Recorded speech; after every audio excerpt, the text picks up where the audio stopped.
The Activity Chooser. Hi! Welcome back to Estatoora LMS tutorial. In this lesson, we're going to learn what an Activity Chooser is and how to use it. Activity Chooser is used for adding learning content to the course page. Access. To access, turn editing on and then click Add an activity or resource on the top right corner. This action will prompt you to the Activity Chooser menu. Tabs. First is the All tab. All tab displays each learning content available for use.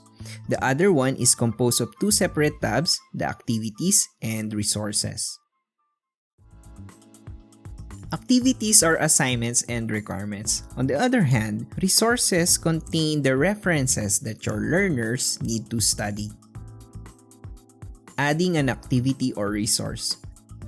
To add an activity or resource, you may go to the setup page or simply click the information icon and then click the add button on the bottom right of your screen. Favorites.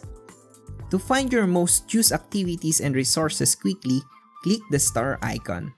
The Estatoora LMS recommends activities and resources that may be best applicable for you. Now that you learned about the Activity Chooser, you can now move on to the next video or find out more in the LMS course documentation. Thank you!